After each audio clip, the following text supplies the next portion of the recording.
Station Prometheus was the kind of place that made you feel inadequate just by existing in its general vicinity. Floating in the neutral zone between 7 different star systems, it housed the Galactic Combat Academy, where the elite of the elite came to learn how to stylishly stab each other within the bounds of interstellar law. Jake Hendricks was having a pretty good day, all things considered. Sure, he was the only human in Advanced Dueling Techniques 401, and sure, every single one of his classmates looked like they could personally end his bloodline without breaking a sweat. But he'd gotten his coffee right that morning, so things were looking up. "Students, take your positions," Commander Threll announced, his 4 mantis-like arms gesturing dramatically to the dueling circles laid out across the training floor. Threll was approximately 7 feet of chitinous green exoskeleton, wrapped in what Jake could only describe as a military uniform, designed by someone who'd never seen a human before and wasn't about to start now. "This semester, you will learn the sacred art of blade combat as practiced by the civilized species of our great alliance." Jake hefted his duffel bag and tried not to make eye contact with anyone. This strategy lasted approximately 4 seconds. "Oh look, the mammal brought luggage," Sarthak hissed from across the room. The reptilian was all scales and superiority complex, with a crest that apparently indicated he was from some important noble house that Jake absolutely did not care about. "Did you pack a lunch, pink skin? Perhaps some primitive fermented beverages to soothe your inevitable humiliation?" "Just my gear, sass," Jake replied, deliberately mangling the pronunciation. "It is Sarthak, as you well know." Silence," Threll interrupted, which Jake appreciated because he was running out of diplomatic ways to tell a 6-foot lizard to shut up. "You will each be issued a standard training saber. These weapons are calibrated to your species' physiological capabilities and are completely non-lethal. They utilize holographic scoring matrices to determine successful strikes." The other students moved forward to collect their weapons from the rack. There was Kijget, an insectoid with reflexes that made hummingbirds look sluggish. Norval, a floating crystal being that could apparently see 3 seconds into the future, which seemed like cheating, but nobody had asked Jake's opinion. And about 15 other beings, each more anatomically confusing than the last. Jake stayed where he was, quietly unzipping his duffel bag. "Human Hendricks," Threll said, mandibles clicking with what might have been concern. "You require a training saber." "Nah, I'm good, thanks," Jake said, pulling out a long, wrapped bundle. The room went quiet in that special way that means someone is about to do something either brilliant or catastrophically stupid, and the smart money is on stupid. "You are not good," Threll insisted, his voice taking on that particular tone that universal translators render as barely contained exasperation. "You cannot participate without proper equipment." "Oh, I've got proper equipment, Commander." Jake carefully unwrapped the cloth, revealing 3 feet of polished steel that caught the overhead lights and reflected them with the kind of gleam that said this blade had been maintained with religious devotion. "This is a longsword. Been in my family for 4 generations. Grandpa Hendricks used it to open letters and intimidate door-to-door salesmen. Dad let me borrow it for the semester." The silence somehow got louder. "That is a sharpened blade," Threll said slowly, as if explaining this to a particularly dim child. "An actual weapon designed to cause permanent physical harm." "Yep," Jake agreed cheerfully. "This class uses training sabers." "The syllabus said bring a bladed weapon suitable for dueling," Jake countered. "This bad boy was literally designed for judicial duels in medieval Europe. I'd argue it's the most suitable weapon in the room." Sarthak's laugh could have stripped paint. "The primitive brings a primitive weapon. How fitting. That relic will be useless against modern combat techniques." Jake looked at the training saber in Sarthak's clawed hand, then at his own very real, very sharp longsword. "You know what? You might be right. Guess we'll find out." Commander Threll's antennae were doing something that probably indicated an impending stress migraine. "This violates approximately 47 safety protocols." "Does it violate any actual rules?" Jake asked innocently. Threll's mandibles worked silently for a moment, then another moment. Then he pulled up a holographic display and began scrolling through what appeared to be the Academy's complete regulatory documentation, which was apparently longer than most species' entire written histories. Jake waited patiently. He'd already read the relevant sections. Twice. "This is insane," Threll finally muttered. "Is that a no?" Jake asked. The commander's compound eyes somehow managed to convey the exact expression of someone who'd just realized they were going to have a very long semester. "The rules," Threll said, his voice carrying the exhaustion of someone who'd just lost an argument with bureaucracy itself, "specify that students must utilize a bladed weapon of personal choice.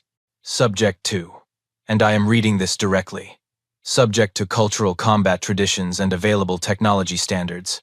"See?" Jake said, Cultural combat traditions. This is super cultural. We've got songs about swords and everything. The spirit of the rule clearly implies, Commander, with respect, I'm not really a spirit of the rule kind of guy. I'm more of a letter of the rule enthusiast. Sarthak was practically vibrating with amusement. Oh please, let the human keep his antique. It will make his failure more entertaining.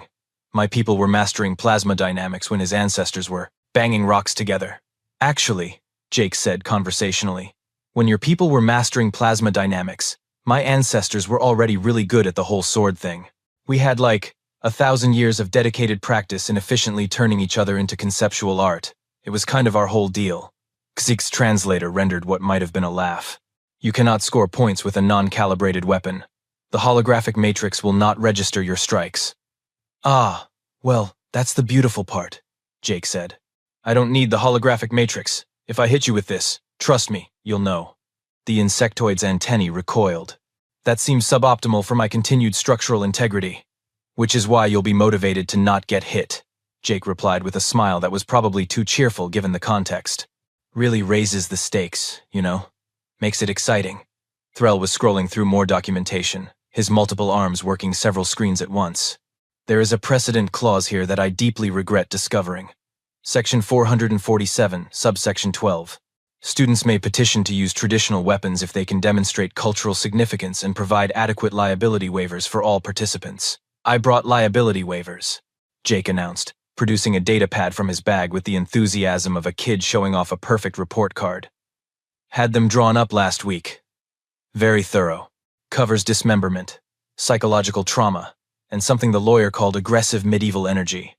Everyone signs, everyone's protected, everyone has a great time learning about Earth's rich heritage of hitting things with sharp metal. This is absurd, Norval chimed in. Their crystalline structure refracting light in what the translator interpreted as indignation. The Academy has maintained safety standards for 3 centuries. And I'm not violating any of them, Jake pointed out. Just following the rules as written, which is what we're supposed to do at an elite educational institution, right? Follow the rules? Commander Threll looked like he was calculating how much of his pension he'd lose if he just walked out right now. The tournament structure remains unchanged. 16 students. Single elimination bracket. Matches continue until a clear victor is established through either scoring matrix compliance or opponent concession. Works for me, Jake said. If any student is seriously injured, they won't be, Jake interrupted. I mean, I'm not trying to hurt anyone. I'm just trying to win at swords, which is something my species has been doing for literally ages. We've got the technique down. Very controlled. Mostly controlled. Like, 70% controlled. Sarthak stepped forward, his training saber humming to life with that distinctive energy weapon sound that probably tested really well with focus groups. I will volunteer to face the human first. Someone must demonstrate the futility of his primitive approach. Wow, volunteering already? Jake said. That's really brave of you, Sass. Respectable. It is Sarthak, and you will learn to pronounce it properly while you are lying on the floor wondering where your confidence went. Sure. Hey, Commander, how sharp are those training sabers supposed to be? Like, on a scale of butter knife to angry bee? Threll's mandibles clicked rapidly. They are holographic cutting fields calibrated to register contact without causing damage. They have the physical resistance of a solid blade but cannot actually cut tissue. Neat, Jake said, running his thumb along the edge of his longsword, which definitely could cut tissue and was absolutely doing so right now based on the thin line of red appearing on his skin. Mine's a bit different. Yes, we've established that your weapon is functionally homicidal, Threll said.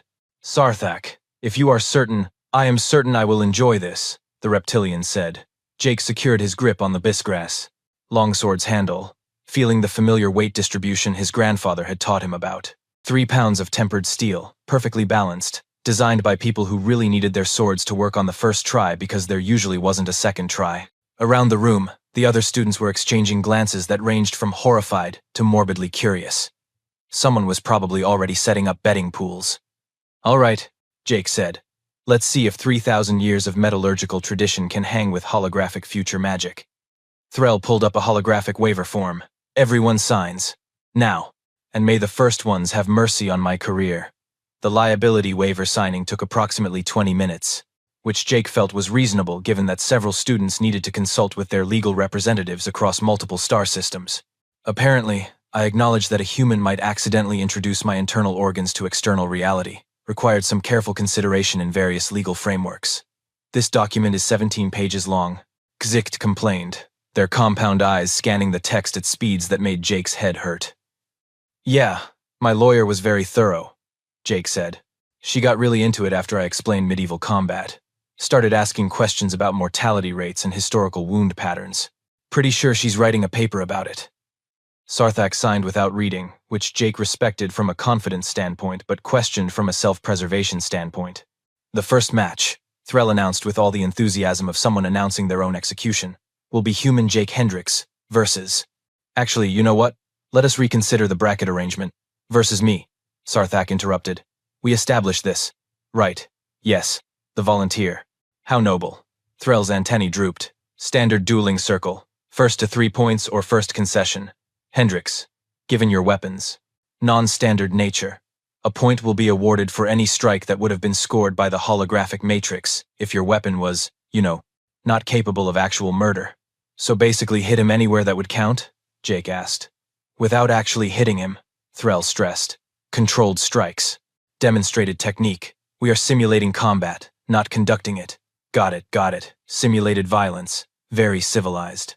They took their positions in the dueling circle, which was about 20 feet in diameter and lit from below with some kind of energy field that probably cost more than Jake's entire college education. Sarthak moved with the fluid grace of a predator, his training saber held in a guard position that looked both alien and practiced. Jake held his longsword in a standard German longsword guard, point angled toward Sarthak, weight balanced. His grandfather would have been proud. Or horrified. Possibly both. Begin, Threll said, sounding like he deeply regretted every life choice that had led to this moment. Sarthak struck immediately, his enhanced reflexes living up to their reputation. The training saber came in fast, a probing thrust aimed at Jake's center mass.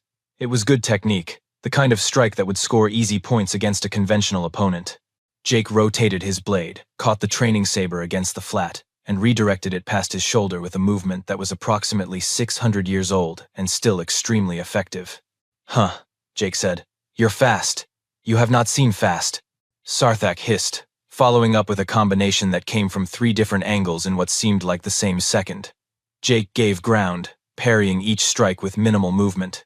The longsword rang against the energy field of the training saber with a sound that was probably going to haunt Threll's dreams. Each contact sent little holographic sparks into the air, which was admittedly pretty cool. Point to Sarthak, Threll called out, and Jake realized with some embarrassment that while he'd been busy being impressed with the special effects, Sarthak had tagged his shoulder. Okay, that's fair, Jake admitted. I got distracted by the sparkles.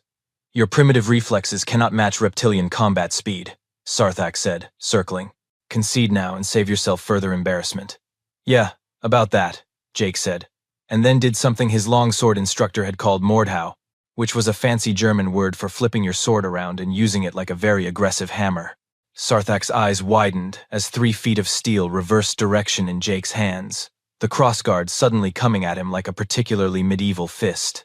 He blocked instinctively with his training saber, which worked great except that Jake wasn't actually trying to hit the saber.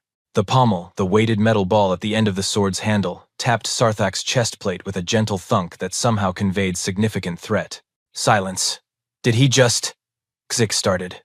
He used the wrong end, Norval said, their crystalline structure flickering with confusion. Point to Hendricks, Threll said weakly. And please explain what in the name of the first ones that was. Pommel strike, Jake said, flipping the sword back to normal grip like it was the most natural thing in the world. Super common technique. You can also unscrew the pommel and throw it at people as a distraction, but that seemed excessive for a friendly match. You can what? Multiple voices said simultaneously. End them rightly, Jake said with a shrug. It's a whole thing. Very historical.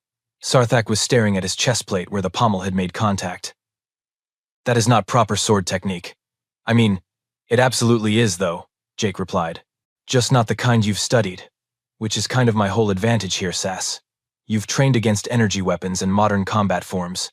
I've trained against a weapon system designed by people who were really motivated to not die in extremely personal combat. The match resumed. Sarthak was more cautious now, clearly recalculating his approach. He feinted high, struck low, Used his tail for balance in ways that would have been illegal in any Earth-based fencing but were apparently fine here. Jake defended, looking for openings. The longsword had reach and leverage that the training saber couldn't quite match. When Sarthak committed to a lunge, Jake sidestepped and brought the flat of his blade against the reptilian's extended arm. Not hard, just enough. Point to Hendrix, Threll announced. 2-1. The crowd of students was pressing closer to the circle now, their earlier mockery replaced with what might have been actual interest, or morbid curiosity. Jake wasn't picky about his audience engagement. Sarthak's technique evolved. He started using more footwork, more distance management. He scored another point with a quick strike that Jake simply didn't see coming. 2-2. Okay, you're definitely good at this, Jake admitted. I am trained by masters, Sarthak replied. Yeah, but were your masters trained by people who might get stabbed by the student if they taught wrong? Because that really focuses the curriculum. The final point came down to patience. Sarthak pressed an attack, looking for the decisive strike. Jake waited, controlled his distance, and when the training saber overextended by just inches, he stepped in closer than any energy weapon was designed to work, and placed his blade against Sarthak's neck. Not cutting, not even pressing. Just there. The longsword's edge was cold against scales. Point and match to Hendrix, Threll said quietly. Jake stepped back immediately, lowering his blade. Good match. You're scary fast. Sarthak was very still. His throat worked.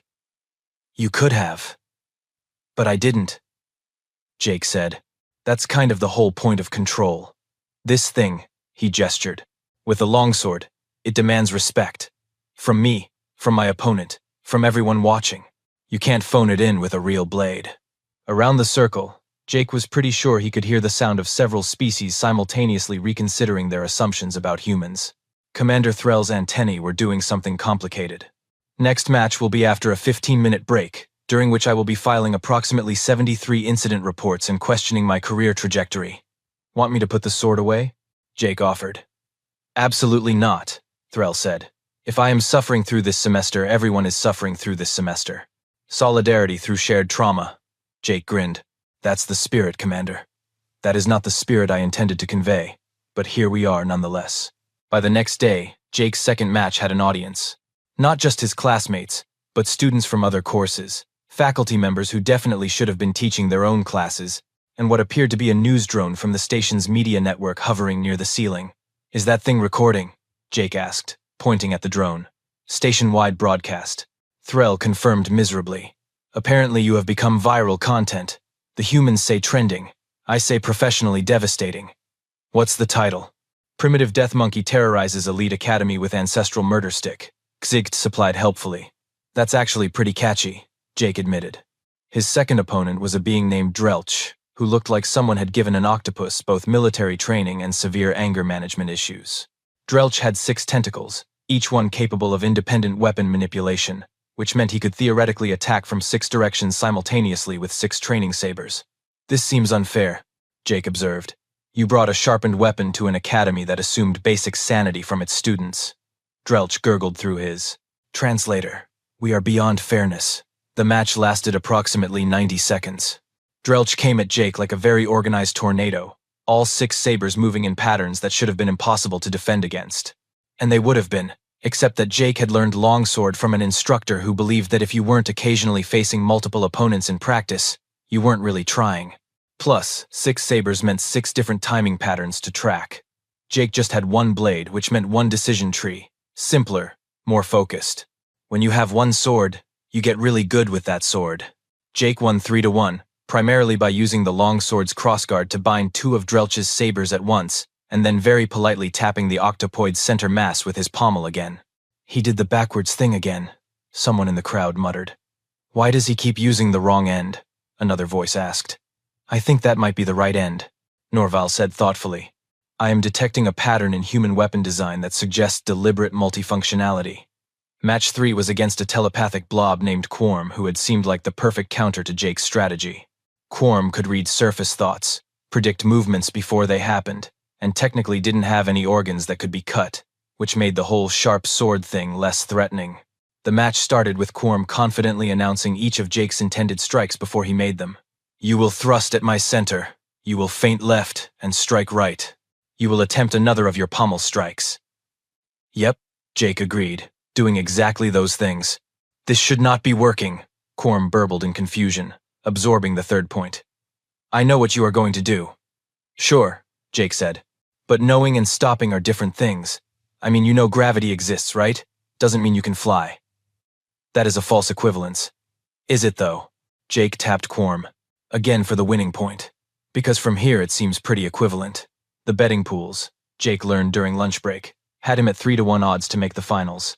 Sarthak was favored to win overall at even money, which made sense given that his only loss had been to the crazy human with the sword. You are disrupting the entire tournament structure, Threll informed Jake while reviewing match footage. Students are changing their techniques. Norval has started researching ancient human combat forms. Kujgat asked where one acquires sharpened metal weapons. I am concerned. Concerned they'll learn something useful? Jake asked. Concerned that I will have a station full of students armed with actual weapons next semester, Threll said. The insurance premiums alone would be catastrophic. Match 4 was against a cybernetically enhanced warrior named Troke, who had replaced 60% of his body with military-grade hardware. He moved with mechanical precision, his training saber integrated into a prosthetic arm that could strike at speeds that made Sarthak look sluggish. Your primitive weapon cannot match my reaction time, Troke stated. I have been upgraded. Yeah, I can see that, Jake said, studying his opponent. Must have cost a fortune. All those servos and neural links and stuff. 7 years of military service, Troke confirmed proudly. Cool, cool. My sword cost about $300 and a weekend with my grandpa. Guess we'll see which investment pays off better. The match was genuinely difficult. Troke's augmented reflexes weren't just fast, they were consistent. No fatigue, no hesitation, just pure mechanical efficiency. Jake lost the first 2 points, barely understanding what had happened. Then he started watching the servos. Machinery, no matter how advanced, had patterns, tells, a slight delay while motors adjusted torque, predictive algorithms that assumed conventional responses. Jake started doing unconventional things.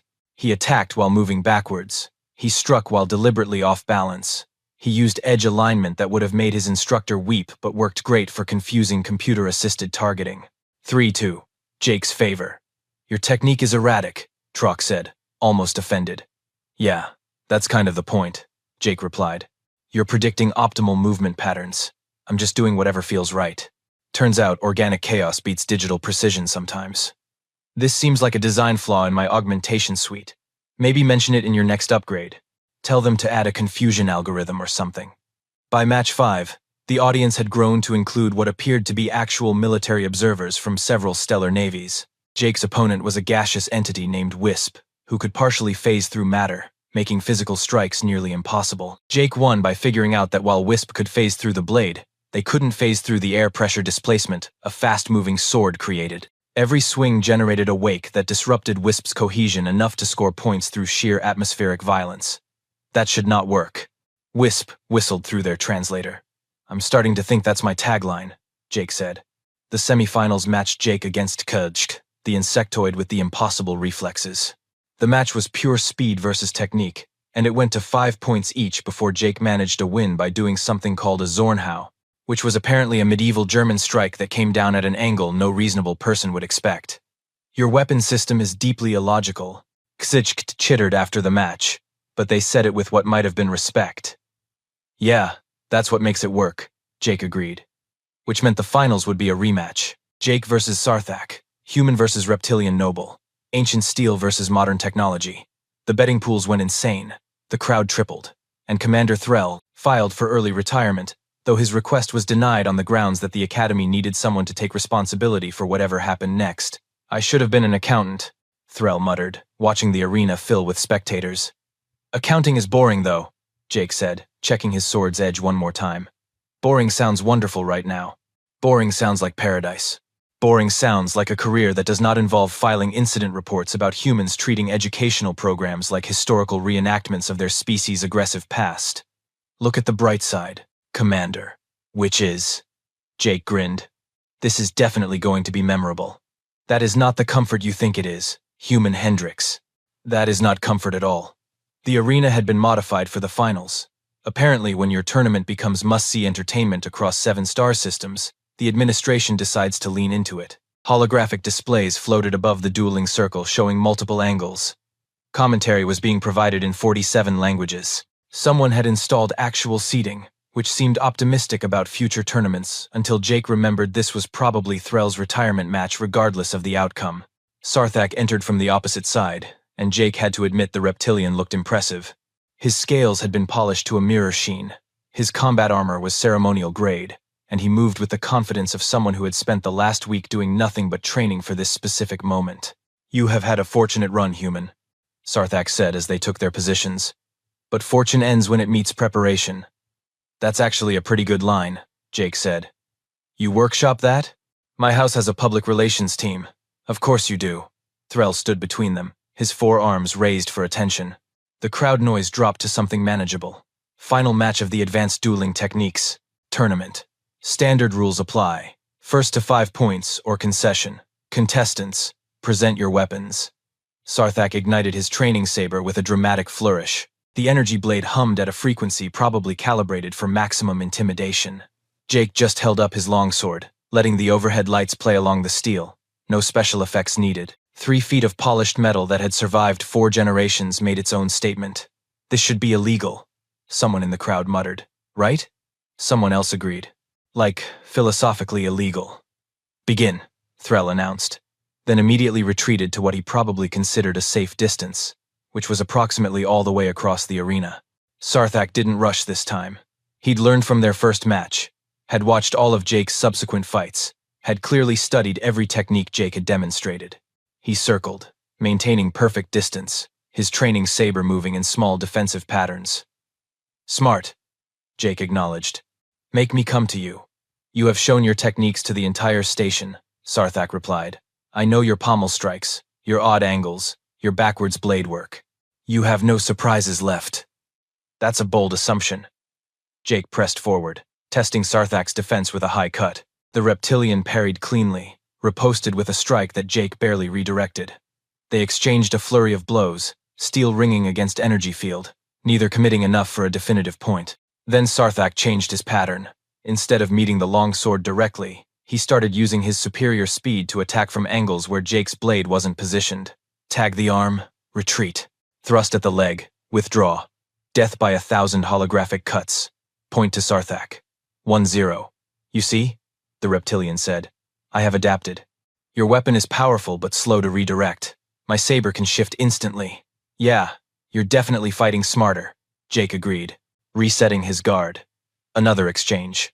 Sarthak was flowing now, using his tail for balance, incorporating spinning strikes that came from directions Jake's medieval instructors had never imagined, because they hadn't evolved tails. "Point to Sarthak. 2-0. The crowd was getting excited. The human was losing. The natural order was reasserting itself. Technology over tradition, evolution over history. Jake adjusted his grip and tried something from Italian longsword tradition instead of German. Different footwork, different timing. He scored a point by using a technique called a punta falsa, which was basically lying to your opponent with your point angle. 2-1. "Good," Sarthak said. "Make this interesting." They traded points. Sarthak used his speed. Jake used leverage and geometry. 3-2, Sarthak leading. Then 3-3 after Jake scored with a bind that trapped Sarthak's saber against his crossguard and let him tap the reptilian's shoulder with his pommel yet again. "That strike is becoming tiresome," Sarthak hissed. "Then stop falling for it," Jake suggested. 4-3, Sarthak. The reptilian had scored with a brilliant feint that Jake simply couldn't react to in time. One more point and it was over. Sarthak pressed his advantage, attacking with combinations that were honestly beautiful to watch. This wasn't just speed anymore, this was artistry. Every strike connected to the next, creating patterns that were as much dance as combat. Jake defended, giving ground, watching. There was a rhythm to it. Had to be. Every complex pattern had an underlying structure, a repeated element that made it work. There, a slight drop in the shoulder before the spinning strike. Sarthak's tells were tiny, nearly invisible, but they existed. The next time Jake saw that shoulder drop, he didn't defend. He attacked into it, using something called a master strike where you hit while being hit, except you hit first and harder and that somehow makes it okay. According to medieval logic that Jake had given up questioning years ago, his longsword's flat slapped against Sarthak's saber, redirecting it. His point extended, stopping precisely 1 inch from Sarthak's throat. "Point to Hendrix," Threll announced. 4-4. The arena was dead silent except for the ambient hum of life support systems. Sarthak stepped back slowly. His eyes were locked on the longsword's point, which hadn't wavered.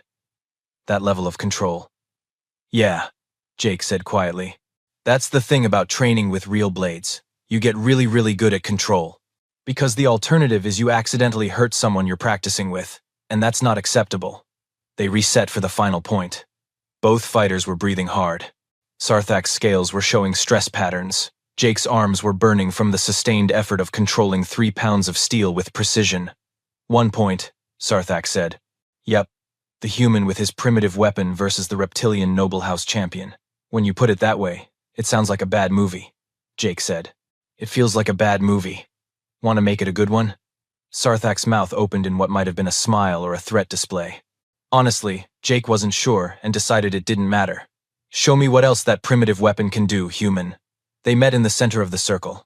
No more caution, no more testing. Sarthak unleashed everything he'd been holding back. Technique stacked on technique. Speed pushed to limits that probably violated several safety regulations.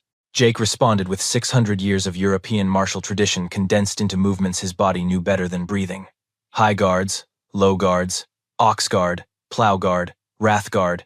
Strikes from angles that medieval masters had proven worked against armor, against multiple opponents, against people who really, genuinely wanted you dead. The longsword moved through positions that were named after animals. And attitudes. Vomtag, Flug, Zornhut. Words and languages most of the galaxy had never heard, describing techniques most of the galaxy had never imagined. And then Jake saw it. The opening. Sarthak overcommitted to a strike, putting all his considerable speed into an attack that would have scored if it landed. Jake didn't defend. He stepped offline, literally moved off the line of attack, and let Sarthak's saber pass through empty air while his longsword came to rest against the reptilian side. Not cutting, not even pressing hard. Just there. Match to Hendrix, Threll announced, his voice carrying across the stunned silence. Final score, 5-4. The arena erupted. Half the crowd was cheering. The other half was apparently filing protests with the tournament committee. Several species were recalculating their entire understanding of human technological development. Jake lowered his sword and offered his free hand to Sarthak. Hell of a match. Sarthak stared at the offered hand, then at Jake's face, then back at the hand. You could have cut me. But I didn't. The entire match, you could have simply struck. Your weapon is not bound by holographic scoring matrices. You could have ignored all sport conventions and simply hit me with a sharpened blade. Yeah, Jake agreed. But that wouldn't have been a tournament. That would have been assault. There's a difference. Slowly, Sarthak took Jake's hand. His grip was firm, respectful. Your species is deeply strange. You're not wrong. We develop weapons that cannot truly harm, then fight with honor. Sarthak continued. You bring weapons that absolutely can harm, then fight with even greater honor. This is backwards. Maybe, Jake said. Or maybe it makes sense. The more dangerous the tool, the more responsibility you have to use it right. That's kind of the whole point. Commander Threll approached, holding a ceremonial trophy that looked like it had been designed by committee and approved by people who had never actually seen a trophy. Human Jake Hendrix. By the rules of this tournament, which I have come to deeply regret ever writing, you are declared champion of Advanced Dueling Techniques 401. Thanks, Commander. It's been educational. That is certainly one word for it. Threll muttered. Other words include horrifying, unprecedented, and grounds for immediate curriculum revision. The trophy ceremony took about 20 minutes, which was 19 minutes longer than Jake wanted to stand around holding a weird crystal thing while cameras recorded him from every conceivable angle. Sarthak stood beside him on the second-place platform, looking dignified in defeat, which Jake appreciated because losing gracefully seemed harder than winning. Effective immediately, Threll announced to the assembled crowd and the 7 star systems watching, we are implementing what will be officially known as the Hendrix Protocols. All future dueling courses will require weapons to meet specific non-lethal standards. No sharpened blades, no actual munitions. No implements designed for genuine harm. That's fair, Jake said into his microphone. Additionally, Threll continued with visible satisfaction. Human Hendrix is hereby banned from all future tournament participation. Wait, what? You won. Congratulations. Never do this again. Threll's antennae somehow managed to convey smug victory despite being antennae. The rules now explicitly prohibit your entire approach to academic dueling. That seems like punishing success, Jake protested. That is ensuring my continued employment, Threll corrected. You are a championship winner and permanently restricted from competition. I believe your human sports call this retiring on top. The crowd found this hilarious, which Jake felt was unsupportive. After the ceremony, while Jake was carefully packing his longsword back into its duffel bag, Sarthak approached. Your family blade, 4. Who generations, you said? Yeah, Grandpa's grandpa brought it over from Germany. It's been through a lot. It has honor, Sarthak said simply. That is worth more than technology. Thanks, man. You fight really well, too. That speed is no joke. Perhaps next semester we could train together, the reptilian suggested. I would learn your ancient techniques. You would learn reptilian combat forms. Can't, Jake said apologetically. Banned from tournaments, remember? Training is not tournaments. You know what? That's an excellent point. Yeah, let's do that. They clasped hands again, the human and the reptilian, representing about 4 billion years of divergent evolution, finding common ground in the universal language of hitting things with metal objects. Jake was halfway to his quarters when his communication device chimed. Video call from Earth. He accepted, and his younger sister Emma's face appeared, grinning from the family home. Saw the match, Emma said. Very dramatic. Mom cried. Dad wouldn't stop yelling at the screen about your footwork. Tell him I know my back foot was too wide on the final exchange, Jake said. I got excited. Will do. Hey, so I got accepted. Jake's brain took a moment to process this. Accepted to what? Galactic Combat Academy, starting next semester. I'm majoring in ranged weapons technology. Emma's grin widened. Specializing in archery. Emma, no. Emma, yes. I've already got Grandma's English longbow packed. 65-pound draw weight. You would. Properly traditional. They're going to have rules against that now. Against sharpened blades, sure. Nobody said anything about projectile weapons. She waggled her eyebrows. I checked. Somewhere in the station, Jake could have sworn he heard Commander Threll scream. This is a terrible idea, Jake said. This is a family tradition now, Emma corrected. Hendrix versus Galactic civilization. We're 2 for 0 if you count your tournament, and that time Dad beat a crystalline merchant at poker. That's not how counting works. See you next semester, big brother. Try not to let your reputation as the sword guy overshadow my inevitable dominance as the arrow girl.